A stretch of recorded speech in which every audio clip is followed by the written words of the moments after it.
Is instrument rating harder than your private pilot certificate? Well, it depends on who you are. For me, it's harder. Instrument is harder.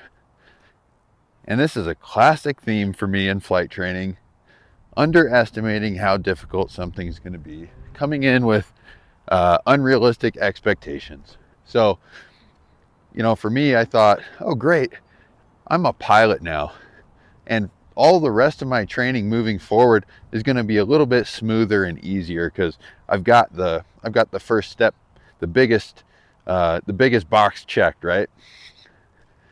Well, kind of hit a reality check here in instrument training. I've got 32 hours of simulated instrument. It's still pretty hard. I've learned a lot up to this point, but it's been challenging getting there. Basically, when I got into instrument training, I didn't realize what I was actually going to be learning. I thought I just needed to acquire the knowledge of instrument approach procedures and then figure out how to execute them. But really, what you're doing, like with the simulated instrument time, you're wearing your foggles, you have all your peripherals blocked, all you have is the instrumentation on the airplane to guide yourself. The reason why there's a 40-hour requirement of training in simulated IMC is because you have to literally retrain your brain. When you walk, when you drive a car, when you fly in visual flight conditions, you move through space with your vestibular system, which is based off of your eyes, your eyesight. And so when you remove reference to the world around you, whiteout conditions like in a cloud, now all of a sudden your vestibular system starts to malfunction. You don't know which way you're facing, which way you're pointing, what direction you're even moving. So you actually feel a little bit insane while you're trying to operate the aircraft. And so I didn't know this was going to be a thing. So right now it's called the leans, which is messing me up. Let's say you turn your aircraft and you're on an angle like this and you're flying through, and then you kind of like stop and pause right there, and you keep flying like this for a while. Now your vestibular system adjusts because you don't know you're tilted.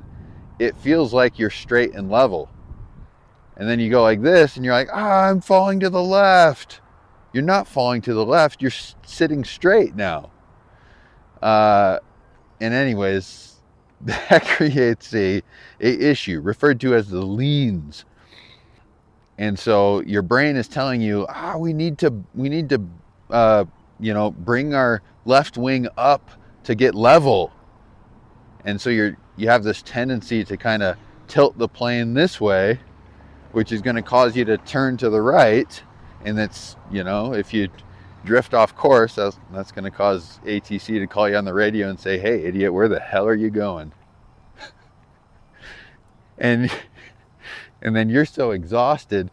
The cognitive effort required to navigate while ignoring the vestibular system is dramatic. So literally just flying your plane around as you normally would becomes so much more exhausting because you're trying to figure out how to ignore the vestibular system. It's pretty insane. So anyways, it's a lot harder than I expected. So now your cognitive load is such that you can't even understand half the words ATC are saying to you. It's like they're speaking a different language. Anyways, the snowball starts to happen. You get frustrated and flustered, and your CFIIs sitting in the seat kind of, who knows what they're thinking. But I'm sure they're aware of what's happening, because they've been there at one point too, right? So anyways, returning to the question, is IR harder than PPL? It depends on who you are. For me, in my PPL training, I think I was probably better than average at picking up certain skills. I was worse than average at picking up other skills. So I think I was really good at VFR reference, energy management. I think I was naturally good at hand flying. I struggled a bit in the knowledge portion, the academic side of things. I struggled with comms, really struggled with comms, and I still struggle with communications to this day. So if anyone has any advice on how to get fluent in ATC, I would appreciate it. Throw it in the comments. You know, and I've listened to a ton of ATC. I've worked at 2 FBOs on the line. So I worked at a Charlie FBO listening to ATC all the time. And I worked at an untowered airport. So I've listened to plenty of ATC. I did my private training under the Bravo shelf. And so I got flight following every single time I did a practice flight.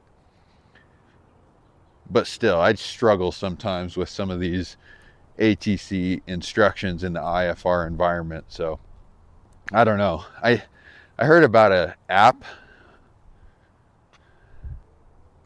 I can't even remember what it's called right now, but so I don't know if that stuff works. If it worked for you, even in the slightest, I should probably hop on that program and check it out. But anyways, with the private training, those were some things I struggled with and excelled at. And then I get into instrument rating, and I think I've actually been doing good with the knowledge portion, learning the instrument approach procedures and how all of that stuff works, how the instruments in the plane work, and how the satellite-based system and ground-based systems for navigation work. I'm developing a pretty good understanding of that. I'm definitely struggling with all that stuff I talked about with the vestibular system. I don't know how fast other people typically pick this up. I haven't flown with a lot of other instrument pilots at this point, so hard to say maybe. So where I'm at right now, I have 118 hours total time. So basically I got my private pilot check ride completed with 65 hours. And so now have flown another 60 hours, well, I guess another 55 hours beyond that. And I'm basically kind of check ride ready. I've covered everything on the ACS. I feel good about it. I just got my check ride scheduled. It's in 6 weeks. So that should be plenty of time to go from kind of check ride ready to confident check ride ready. I'll probably fly a couple times a week and do a lot of book work. Really want to just crush the oral this time, the oral exam. So I guess as far as like the amount of time and effort I put into instrument training as compared to private training, I guess it's about the same. So I guess the boring answer to the question, which is more difficult, instrument or private, they're about the same. What did you think? Did you have an easier time or a more challenging time with one or the other? And what about other people that you've spoken with? It's funny, I underestimated how difficult this was going to be to such a level that I actually paused my YouTube channel. I don't think I've released a video I used to do 1 video per week. I don't think I've released a video in over a month because I've been so exhausted. Today literally feels like the first day I've had any spare time and energy in over a month. Because I've literally been taking every spare moment I have to either hit the books or do some chair flying, or I'm at the airport actually getting ready for a flight or something. So, and then the other thing that just makes that makes the instrument rating incredibly hard, or any stage of training. For me, I'm doing a pay as I go kind of thing, and I don't actually have $20,000 in the bank to put towards flight training. I'm kind of scraping by paycheck to paycheck and racking up some credit card debt, and managing those finances makes it that much more stressful and scary, and that takes up a lot of energy every week. But thanks for listening to the video. If you're in a similar situation, share it. I'd love if you reach out. I'd love if you leave a comment, and let's talk through it, because doing this stuff all on your own, it makes it that much more difficult. But thanks for watching. We'll see you soon.